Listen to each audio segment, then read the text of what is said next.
Somewhere in a materials lab in Shenzhen, a team of chemists built a phone coating that watches its own scratches disappear. No spray, no kit, no rubbing a cloth over it for 10 minutes. Just body heat and time. If this holds up outside the lab, that little rectangle of plastic film you paid $15 for and replace every few months could become as pointless as carrying a spare fountain pen. Stay with me, because by the end of this video, you'll understand exactly how a phone screen can stitch itself back together, and why this might be one of the quietest disappearing acts in the accessory aisle in years. Think about how many scratched screens you've seen today. Yours, a stranger's on the train, a kid's tablet with a spiderweb crack starting in one corner. Nearly every phone sold in the last 15 years has relied on the same basic idea: a hard, brittle sheet of glass or plastic sitting on top of the display. They're purely to take the damage so the actual screen underneath doesn't have to. That's the whole job of a screen protector. Absorb the scratch, get replaced, repeat. It's such a normal ritual that almost nobody stops to ask why we're still solving this problem the same way we did in 2010. Here's what stays invisible in your pocket. That thin film is a sacrificial layer. It has no way to repair itself. Once it's scratched, it just stays scratched until you peel it off and stick on a new one. Multiply that by billions of phones worldwide, replaced every few months, and you're looking at an enormous, quietly wasteful cycle of thin plastic sheets manufactured, shipped, applied, and thrown away over and over for a problem that in theory shouldn't need a physical patch at all. This isn't a new idea either. Scientists have known since the 1980s that certain polymers can reform their molecular bonds after being cut or scratched, a property called self-healing polymer chemistry. Early versions needed serious heat, sometimes over 100 degrees Celsius, or hours of exposure to UV light to trigger the repair. That made them useless for something you carry in your pocket all day. For decades, self-healing materials stayed a lab curiosity, technically real but practically stuck. So a team at a materials science institute in Shenzhen asked a different question. What if the coating didn't need an oven or a lamp at all? What if it could heal using nothing but the warmth already coming off your hand? Here's the simple version of how it works. Picture a bowl of gelatin that's just barely set. Press a fingernail into it, and if you leave it in a warm spot, the surface slowly smooths itself back out, the molecules flowing just enough to fill the gap before firming up again. The new polymer coating behaves in a similar way, but at a molecular level. It's built from long, flexible polymer chains linked by weak, reversible bonds. Scratch the surface, and normal skin temperature, roughly 32 to 34 degrees Celsius, is enough to loosen those bonds just slightly, letting the material flow back into the gap and reseal itself, typically within a few minutes to a few hours depending on scratch depth.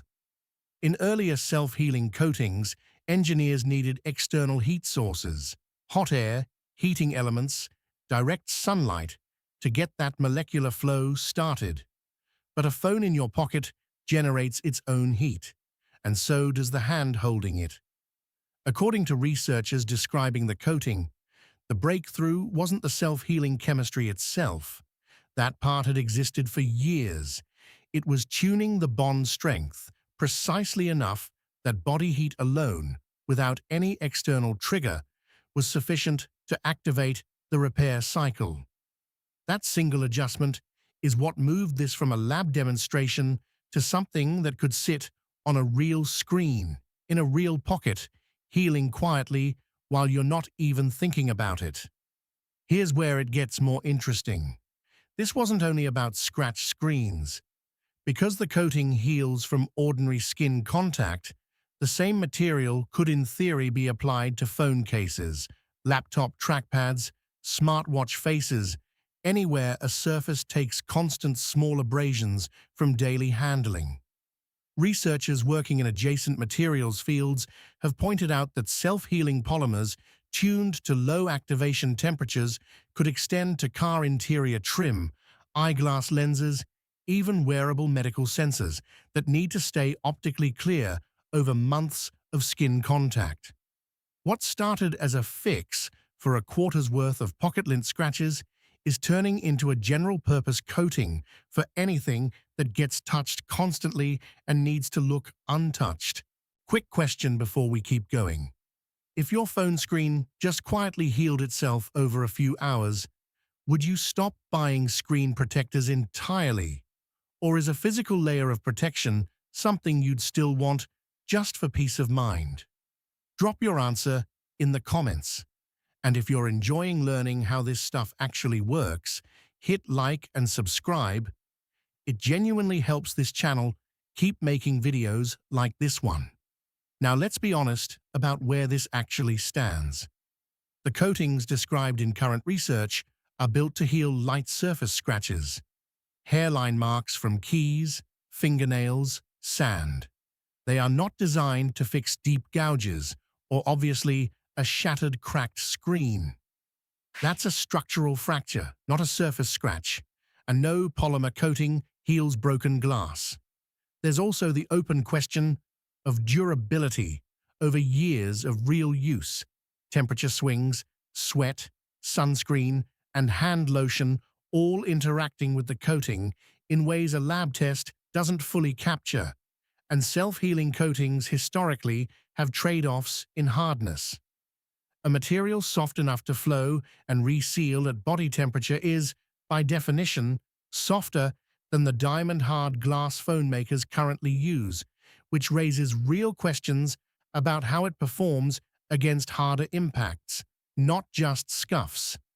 This is a genuine step forward on a problem that sat mostly unsolved for over a decade.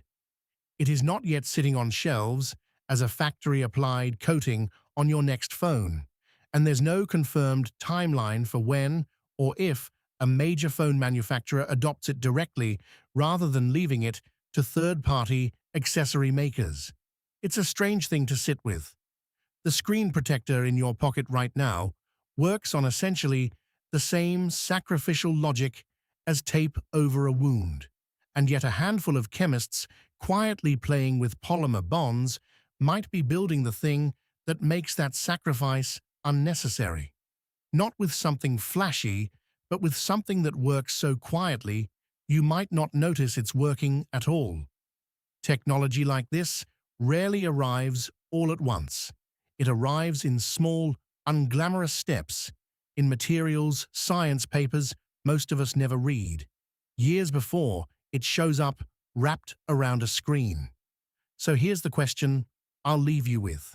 What's the next small, annoying ritual in your daily routine you think a lab somewhere is quietly working to make disappear? Let me know in the comments. And if you want to keep discovering the science hiding behind ordinary objects, subscribe so you don't miss the next one.